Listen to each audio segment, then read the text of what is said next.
কলিকাতা বিশ্ববিদ্যালয় BA six সেমিস্টারের সকল ছাত্রছাত্রী, তোমাদের যাদের থার্ড সেমিস্টারে হিস্টোরি সাবজেক্টের ওপর সাবলি রয়েছে, অর্থাৎ ইতিহাস অথবা সিসি 3 পেপারে তোমাদের যাদের সাবলি রয়েছে, তোমাদের জন্য আজকের এই ভিডিওটি মোস্ট ইম্পর্ট্যান্ট হতে চলেছে। কারণ আজকের এই ভিডিওটিতে তোমাদের জন্য গুরুত্বপূর্ণ 3টি বাছাই করা বড় 5 নম্বরের কোশ্চেনের অ্যান্সার নিয়ে আলোচনা করব। তাই সম্পূর্ণ ভিডিওটি তোমরা দেখবে এবং অবশ্যই এই ভিডিওটি তোমাদের বন্ধুদের কাছে বেশি বেশি করে শেয়ার করে দিও। কোশ্চেনের অ্যান্সারে যাওয়ার আগে তোমাদের যে বিষয় বলার ছিল, তোমাদের এই সাবজেক্টের উপর থেকে সম্পূর্ণ স্টাডি মেটেরিয়াল অর্থাৎ পিডিএফ নোটস রেডি রয়েছে। তোমরা যদি কেউ স্টাডি মেটেরিয়াল অর্থাৎ পিডিএফ নোটস পারচেস করতে চাও, তাহলে অবশ্যই স্ক্রিনে দেওয়া হোয়াটসঅ্যাপ নম্বরে যোগাযোগ করে SMS-এর মাধ্যমে যোগাযোগ করে তোমরা সম্পূর্ণ পিডিএফ নোটসটি সংগ্রহ করতে পারো। এরপর দেখে নাও তোমাদের যে 3টি গুরুত্বপূর্ণ 5 নম্বরের কোশ্চেন রাখা হয়েছে তার সাজেশান উত্তরটি দেখে নাও।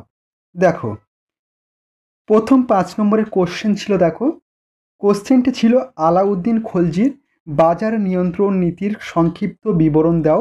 ভেরি ইম্পর্ট্যান্ট একটি 5 নম্বরের কোশ্চেন। দেখো অ্যান্সারটি দেখে নাও। অ্যান্সারে লিখবে তোমরা আলাউদ্দিন খলজির বাজার নিয়ন্ত্রণ নীতি।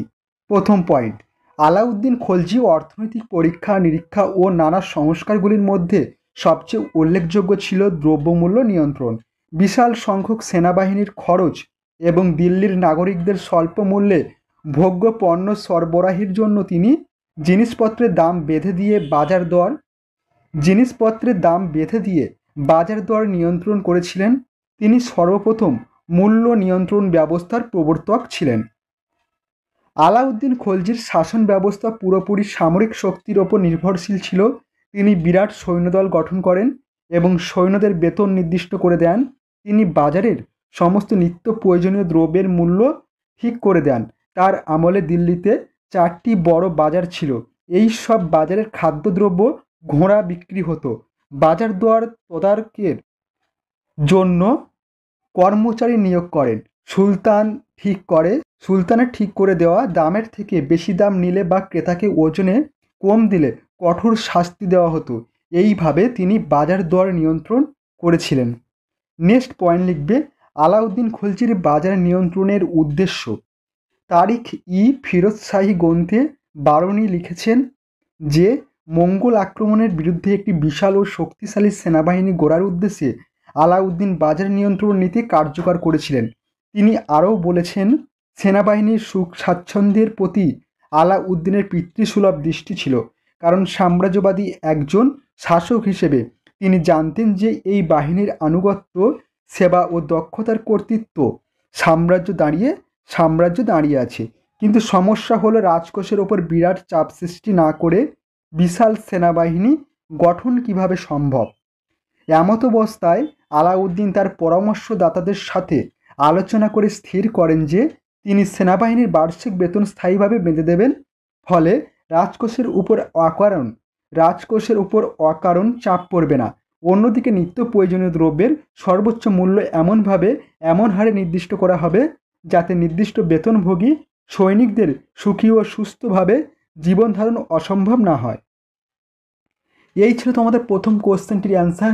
মোস্ট ইম্পর্টেন্ট কোশ্চেন, আলাউদ্দিন খলজির বাজার নিয়ন্ত্রণ নীতি। Very important.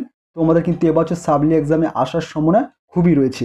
এরপর দেখো নেক্সট গুরুত্বপূর্ণ কোশ্চেন রাখা হয়েছে। দেখো নেক্সট গুরুত্বপূর্ণ কোশ্চেন ছিল মোহাম্মদ বিন তুগলকের কেন দিল্লি থেকে দৌলতাবাদ ও রাজধানী স্থানান্তর করেন।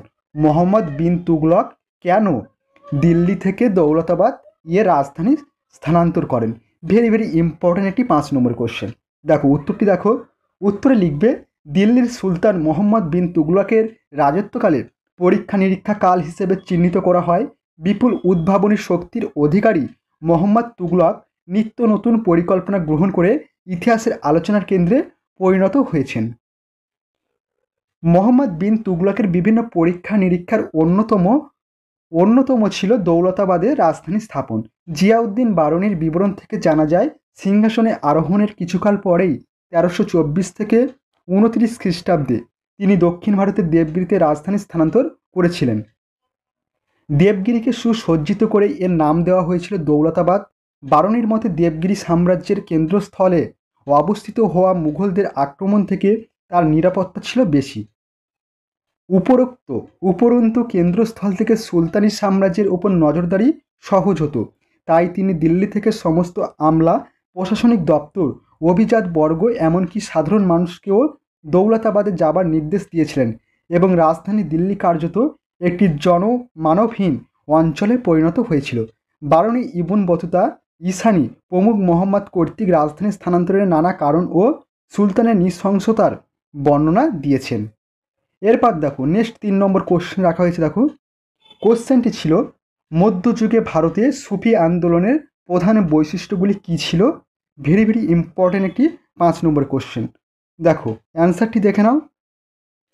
অ্যান্সারে লিখবে প্রথম পয়েন্ট সুফিবাদ।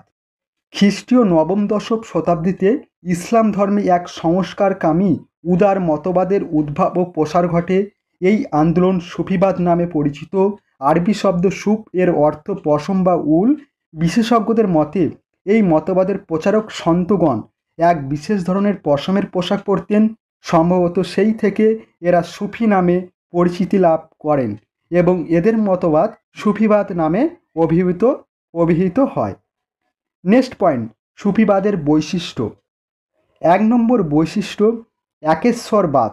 সুফি সাধকরা আল্লাহকে এক অদ্বিতীয় সত্তা হিসেবে বিশ্বাস করতেন। তারা মূর্তি পূজা ও বহু ঈশ্বরবাদের বিরোধিতা করতেন। 2 প্রেম ও ভক্তি। সুফি সাধকরা আল্লাহর প্রতি নিঃশর্ত প্রেম ও ভক্তির উপর জোর দিতেন। তারা মনে করতেন যে প্রেমের মাধ্যমেই আল্লাহর সান্নিধ্য লাভ করা সম্ভব। 3 নম্বর পয়েন্ট আধ্যাত্মিকতা।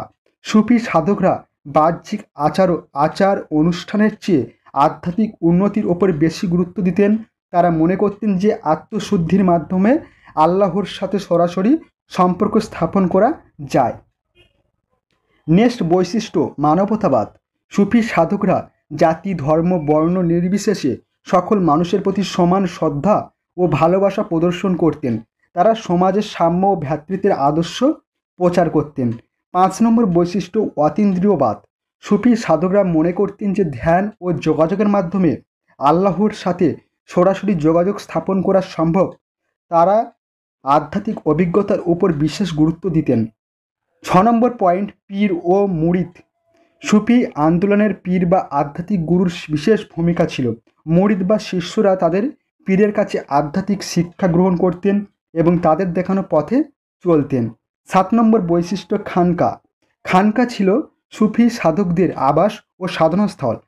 এখানে তারা শিষ্যদের শিক্ষা দিতেন এবং তাদের সাথে আধ্যাত্মিক আলোচনা করতেন। এই ছিল তোমাদের প্রথম মোস্ট ইম্পর্ট্যান্ট 3টি কোশ্চেনের সম্পূর্ণ অ্যান্সার। অবশ্যই কিন্তু কোশ্চেন 3টি তোমরা খাতায় নোট ডাউন করে নিও এবং ভালোভাবে প্র্যাকটিস করে যেও। অবশ্যই তোমাদের সাবলি এক্সামে কোশ্চেন 3টি তোমরা কমন পেয়ে যাবে। ভিডিওটি আজ এই পর্যন্ত। ভিডিওটি ভালো লাগলে অবশ্যই ভিডিওতে একটি লাইক প্রদান করো এবং তোমরা যদি কেউ তোমাদের এই সাবজেক্টের উপর থেকে স্টাডি মেটেরিয়াল অর্থাৎ পিডিএফ নোটস সংগ্রহ করতে চাও তাহলে অবশ্যই স্ক্রিনে দেওয়া হোয়াটসঅ্যাপ নম্বরে SMS এর মাধ্যমে যোগাযোগ করে তোমরা সম্পূর্ণ স্টাডি মেটেরিয়াল অর্থাৎ পিডিএফ নোটসটি পারচেস করতে পারো।